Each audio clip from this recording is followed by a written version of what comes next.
Let's talk about toy rotation, what it is, some of the advantages of it, and how to do it. So toy rotation, that's where you have so many toys in your house and you put some away, and then every so often you rotate them out. This could be a 50-50. You have the toys literally split in half and you just flip-flop them every couple weeks. You could do like a third, and a third. So it's like we have these out for a week, then these out for a week, then these out for a week. You're making a bigger rotation doing it that way and creating like more variety. You can also constantly move toys into different groups. Like say you have an A, B, and a C. If you rearrange them, it can create different ideas with those toys as well. Like say you put Barbie dolls and Lincoln Logs together one time, that could be its own thing. But then a different time you put Lincoln Logs with some, I don't know, Transformers or something, and then it's played with a different way. So you're just mixing up all the toys in your home and dividing them up into groups. Your toy rotation could take the form of every single week we get out new toys, or we could keep the same toys out for an entire month. It's completely up to you how you do toy rotation and how you enjoy it in your home. Now, some advantages: less mess. You're going to have fewer toys out at a time. There's less to clean up. There's less potential for your children to dump everything and get everything out. Excitement and attention span. When you rotate those new toys, your kids are going to go bananas. They're so excited to see all these new toys out. They forgot about them. They remember them. They love them. And then, like I kind of was hinting at earlier, when you rotate different toys together, it can spark creativity and they can see their toys in a different way and use them in a different way. So that's really fun as well.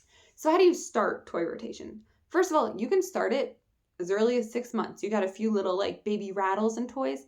If you rotate them, you're going to notice that your baby gets excited. So start early and see how it works, even with just like a 6, 7, 8-month-old, and get like an early taste of it that way and see if it feels worth it to you. So if you have let's just say a 2-year-old and you're wanting to start toy rotation. So you're going to need some sort of storage system for the toys that you are not using.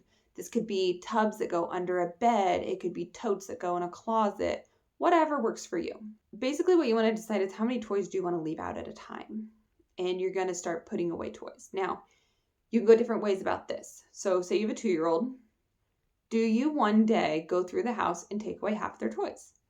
This could be a little traumatic to them. They could get really freaked out. So maybe you don't go that route. Maybe instead you notice, okay, they're not playing with that toy. I'm going to put it away. And you just keep slowly grabbing toys throughout the house and you put those toys away. Now you're going to have a smaller amount of toys that are out and about. And then you maybe pick a day coming up and you take all those toys that are currently out, put them away, and put new toys out, the ones that you've secretly been taking away. It's up to you if you want to do toy rotation in front of your child or maybe when they're sleeping. You could do it during nap time, or say on Sunday night they go to bed and you do a toy rotation and you start fresh on Monday with all the fresh toys. Totally up to you how you handle it. When it comes to taking toys away, I would recommend observing your child, seeing what they're using, seeing what they're not using. And if you keep going through some rotations and you keep noticing literally every single time you rotate this toy out, it's supposed to be new and exciting, but it's not, they're still not playing with it, maybe that toy is ready to get donated because they're not finding it interesting anymore. And it's ready to go. Final thought to be careful of or consider is special items. If your baby or your toddler, whatever, they have a special blankie, they have a baby doll that maybe is their baby doll or their dinosaur or their something that they play with every single day, this is not part of the toy rotation. This is just something they always have. I'm not going to take away something from them that they love and they enjoy. That is not the goal. The goal is just not to have a zillion toys out, and it is, again, to rotate things, not special items. So if a few things need to always stay out, that is perfectly fine.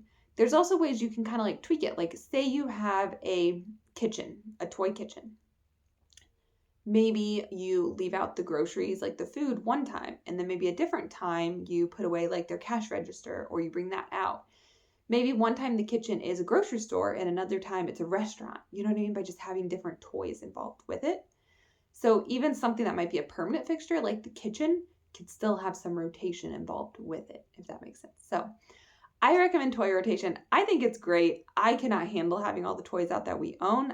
I wish we owned less. I keep working on trying to downsize, but it's hard when your children enjoy their toys and love them and you hate to turn down gifts. So I love toy rotation. It gives me peace and it gives me sanity, and I think it makes our home much more clean, and I think it makes our kids really excited about their toys.